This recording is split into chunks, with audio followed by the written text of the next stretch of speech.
Selamat datang di Rumah Bahasa. Pada video kali ini, kita akan belajar tentang ciri kebahasaan laporan hasil observasi. KD yang akan kita pelajari adalah KD 3.2 pada kelas 10, yaitu menganalisis isi dan ciri kebahasaan dari minimal 2 teks laporan hasil observasi. Akan tetapi, pada video ini kita hanya akan fokus pada ciri kebahasaan laporan hasil observasi. Tujuan pembelajarannya yang pertama adalah mampu menganalisis nomina dan verba dalam laporan hasil observasi. Yang kedua, mampu menganalisis kalimat definisi, deskripsi, dan klasifikasi dalam laporan hasil observasi. Yang ketiga, mampu menganalisis kalimat simpleks dan kalimat kompleks dalam laporan hasil observasi. Dan yang keempat, mampu menganalisis istilah teknis dalam laporan hasil observasi. Apa yang akan kita pelajari? Yang pertama, kita akan belajar tentang mengenal nomina dan verba. Yang kedua, mengenal kalimat definisi, deskripsi, dan klasifikasi. Yang ketiga, mengenal kalimat simpleks dan kompleks. Dan yang keempat adalah mengenal istilah teknis. Baik, mari kita masuk ke materi yang pertama, mengenal nomina dan verba. Apakah nomina dan verba itu? Nomina dapat dimaknai sebagai kata benda. Kata benda yang dimaksud di sini dapat berupa kata benda konkret dan kata benda abstrak. Sedangkan verba dapat dimaknai sebagai kata kerja. Verba merupakan jenis kata yang menggambarkan perbuatan, aktivitas, kegiatan, atau keadaan. Bentuk-bentuk nomina. Yang pertama ada nomina dasar. Nomina dasar merupakan kata dasar yang dari awal sudah berupa kata benda.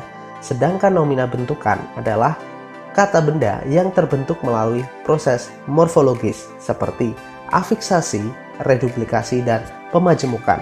Afiksasi adalah proses pemberian imbuhan, reduplikasi adalah proses pengulangan kata, dan pemajemukan adalah proses penggabungan kata yang menimbulkan makna baru. Contoh nomina. Berikut adalah contoh nomina dasar: rumah, mobil, meja, kursi, jendela, udara, dan lain-lain. Sedangkan nomina bentukan yang afiksasi contohnya adalah dengan akhiran an seperti makanan dan cucian. Dengan awalan pe contohnya pencuri, pendaki. Dengan imbuhan pean contohnya adalah pencurian dan penjemputan. Dengan imbuhan peran contohnya adalah perumahan, permukiman. Dengan imbuhan kean contohnya adalah kejahatan, kecemasan, dan kerinduan. Nomina bentukan melalui reduplikasi contohnya rumah-rumah, mobil-mobil, sayur-mayur, siswa-siswi, dan mobil-mobilan. Nomina bentukan dengan pemajemukan contohnya adalah sapu tangan, rumah sakit, kacamata, suami istri, rumah tangga, dan lain-lain. Bentuk-bentuk verba pada dasarnya juga sama dengan bentuk-bentuk nomina. Ada verba dasar dan verba bentukan. Verba dasar merupakan kata dasar yang dari awal sudah berupa kata kerja. Sedangkan verba bentukan adalah kata kerja yang terbentuk melalui proses morfologis seperti afiksasi atau pengimbuhan, reduplikasi atau pengulangan, dan pemajemukan atau penggabungan kata. Contoh verba. Contoh verba dasar diantaranya adalah makan, minum, tidur, istirahat, mati, kerja, dan lain-lain. Contoh verba bentukan melalui afiksasi. Dengan imbuhan me, contohnya adalah mengubah, mencari. Dengan imbuhan mei, contohnya adalah melempari dan mendekati. Contoh imbuhan mekan, contohnya adalah membukakan dan melemahkan. Dengan imbuhan ber, contohnya adalah berenang dan bercanda. Dengan imbuhan beran, contohnya adalah bersalaman, bergandengan, berduaan. Dengan imbuhan kean, contohnya adalah kemalingan, kejatuhan, dan kecopetan. Dengan imbuhan ter, contohnya adalah terjatuh dan terpleset. Imbuhan kean pada kata benda dan kata kerja mirip, tetapi pada kata kerja dapat diawali dengan sedang, sambil, ataupun belum. Selain itu, kata kerja berimbuhan kean menunjukkan bahwa subjek terkena sesuatu yang tidak menyenangkan. Contoh verba bentukan melalui reduplikasi diantaranya adalah makan-makan, minum-minum, bersenang-senang, dan jalan-jalan. Contoh verba bentukan melalui pemajemukan seperti bekerja keras, tipu daya, terpecah belah, dan sepak terjang. Yang kedua, mengenal kalimat definisi, deskripsi, dan klasifikasi. Apakah kalian sudah mengetahui tentang kalimat deskripsi, definisi, dan klasifikasi? Mari kita pelajari lebih lanjut. Kalimat definisi adalah kalimat yang digunakan untuk memberikan pengertian terhadap suatu objek. Ciri-cirinya, terdapat verba copula yang menghubungkan subjek dengan pelengkap, seperti adalah, merupakan, dan yaitu. Contohnya, SMA Negeri 10 Malang merupakan salah satu SMA negeri berbasis ketarunaan yang ada di Kota Malang. Kalimat deskripsi. Kalimat deskripsi adalah kalimat yang digunakan untuk menggambarkan suatu objek. Bisa menggambarkan letak, bisa menggambarkan isi dari objek. Contoh, SMA Negeri 10 Malang terletak tepat di samping Pasar Sawojajar. Ada 444 jenis tumbuhan di Taman Nasional Baluran. Kalimat klasifikasi. Kalimat klasifikasi adalah kalimat yang digunakan untuk mengelompokkan atau mengkategorikan objek. Cirinya, terdapat verba pengelompok seperti terbagi menjadi, terdiri atas, termasuk, diklasifikasikan, dikelompokkan, dikategorikan, dan dibagi. Contohnya adalah sebagai berikut. Berdasarkan bahan pembuatannya, wayang dibagi menjadi 4 jenis, yaitu wayang kulit, wayang golek, wayang suket, dan wayang motekar. Berdasarkan sifatnya, sampah dikelompokkan menjadi 2 jenis, yaitu sampah organik dan sampah anorganik. Yang ketiga, mengenal kalimat simpleks dan kalimat kompleks. Ada beberapa istilah yang perlu kita ketahui sebelum lanjut ke materi kalimat simpleks dan kalimat kompleks. Yang pertama adalah klausa. Klausa merupakan satuan bahasa yang berpotensi menjadi kalimat. Satu klausa setidaknya sudah memiliki satu subjek dan satu predikat. Contohnya, Andi pergi ke Surabaya. Contoh satu ini merupakan satu kalimat yang terdiri atas satu klausa. Contoh kedua, Tiara menangis karena mainannya diambil Riko. Kalimat kedua adalah contoh kalimat yang memiliki 2 klausa. Klausa pertama adalah Tiara menangis dan klausa kedua mainannya diambil Riko. Istilah yang kedua adalah unsur fungsi kalimat. Unsur fungsi kalimat merupakan jabatan kata ataupun klausa yang terdapat dalam kalimat. Macam-macam unsur fungsi kalimat adalah subjek, predikat, objek, pelengkap, dan keterangan. Kalimat simpleks. Kalimat simpleks atau kita kenal sebagai kalimat tunggal merupakan kalimat yang hanya terdiri atas satu klausa.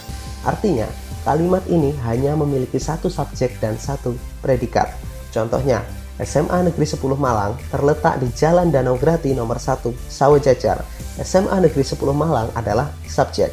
Terletak, predikat, di Jalan Danau Grati nomor 1 Sawojajar adalah keterangan. Contoh lain, beruang madu dapat bergerak dengan kecepatan 48 km per jam. Beruang madu adalah subjek. Dapat bergerak, predikat, dan dengan kecepatan 48 km per jam adalah keterangan. Contoh yang terakhir, nyamuk betina menghisap darah. Nyamuk betina adalah subjek. Menghisap, predikat, dan darah adalah objek kalimat. Kalimat kompleks. Kalimat kompleks atau kita kenal sebagai kalimat majemuk merupakan kalimat yang terdiri atas 2 klausa atau lebih. Artinya, kalimat ini memiliki minimal 2 subjek dan atau 2 predikat. Kalimat kompleks dibagi menjadi 2. Yang pertama kalimat majemuk setara dan yang kedua kalimat majemuk bertingkat. Kalimat majemuk setara merupakan kalimat yang bagian atau unsur-unsurnya memiliki hubungan sederajat. Sedangkan kalimat majemuk bertingkat merupakan kalimat yang hubungan unsur-unsurnya tidak sederajat. Salah satu unsur memiliki kedudukan yang lebih tinggi dari unsur lain. Bagian yang lebih tinggi disebut induk kalimat, sedangkan bagian yang lebih rendah disebut anak kalimat. Kalimat majemuk setara. Konjungsi yang digunakan untuk kalimat majemuk setara diantaranya adalah dan, serta untuk penambahan atau untuk pilihan, tetapi, sedangkan untuk pertentangan, kemudian lalu dan lantas untuk urutan waktu. Contoh, nyamuk ini biasa bersarang di dalam rumah dan bersembunyi di tempat yang lembab. Kalimat ini terdiri atas 2 klausa. Yang pertama, nyamuk ini biasa bersarang di dalam rumah. Klausa kedua, nyamuk ini bersembunyi di tempat yang lembab. Karena subjeknya antara klausa pertama dan klausa kedua sama, maka subjek pada klausa kedua perlu dihilangkan supaya kalimatnya menjadi lebih efektif. Nyamuk ini adalah subjek, biasa bersarang adalah predikat kalimat, di dalam rumah adalah keterangan. Bersembunyi merupakan predikat lagi, di tempat yang lembab adalah keterangan. Predikat pada biasa bersarang dan bersembunyi memiliki kedudukan yang sama. Dan keterangan di dalam rumah dan di tempat yang lembab memiliki kedudukan yang sama.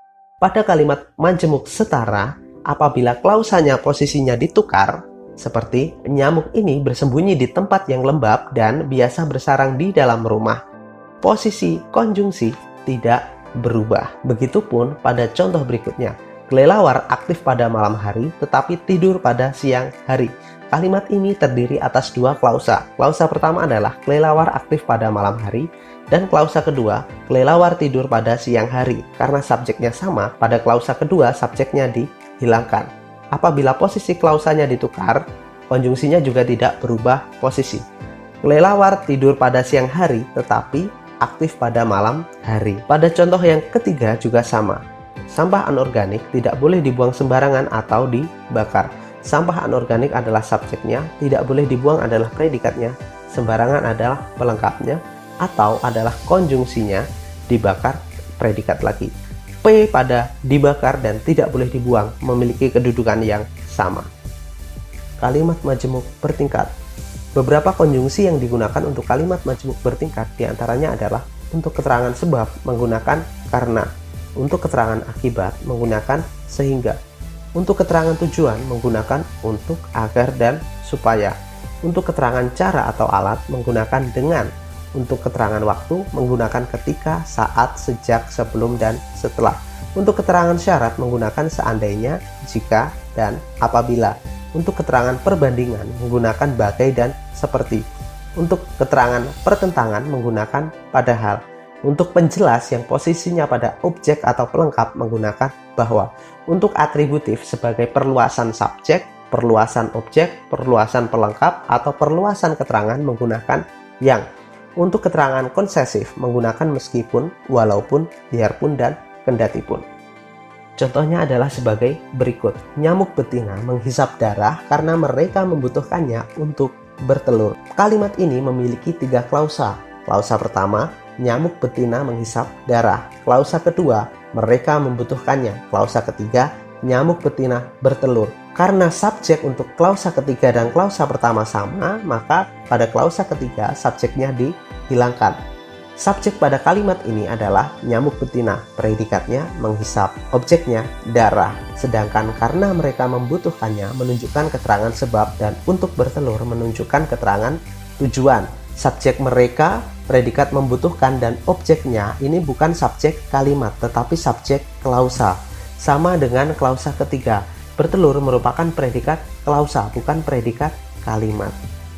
Kalau kita perhatikan, ketika klausanya ditukar posisi, konjungsi akan ikut anak kalimat. Posisinya berubah. Karena mereka membutuhkannya, nyamuk betina menghisap darah untuk bertelur. Hal yang sama juga terjadi pada contoh ketiga. Meskipun tidak menghisap darah, nyamuk jantan tetap dapat hidup dengan menghisap sari bunga. Subjeknya adalah nyamuk jantan, tetap dapat hidup adalah predikat. Meskipun tidak menghisap darah adalah keterangan konsesif, dan dengan menghisap sari bunga adalah keterangan cara. Tidak menghisap adalah predikatnya keterangan konsesif atau predikatnya klausa. Darah adalah objeknya keterangan konsesif atau objeknya klausa. Hal yang sama juga terjadi pada klausa ketiga. Yang keempat, mengenal istilah teknis. Istilah teknis pada dasarnya sama dengan kata. Perbedaannya, istilah teknis merupakan kata yang khusus digunakan pada bidang-bidang tertentu saja. Contohnya, pada bidang biologi, kita kenal istilah ordo, genus, famili, spesies, kambium, dan lain-lain. Pada bidang geografi, kita mengenal istilah vulkanik, tektonik, gempa, patahan, dan lain-lain. Pada bidang bahasa, kita akan mengenal istilah kata, frasa, klausa, kalimat, morfem, fonem, dan lain-lain. Terima kasih sudah menyaksikan video ini. Jangan lupa untuk tekan tombol subscribe. Apabila kalian memiliki pertanyaan, silahkan tulis di kolom komentar. Like dan share jika menurut kalian video ini membantu kalian dalam belajar.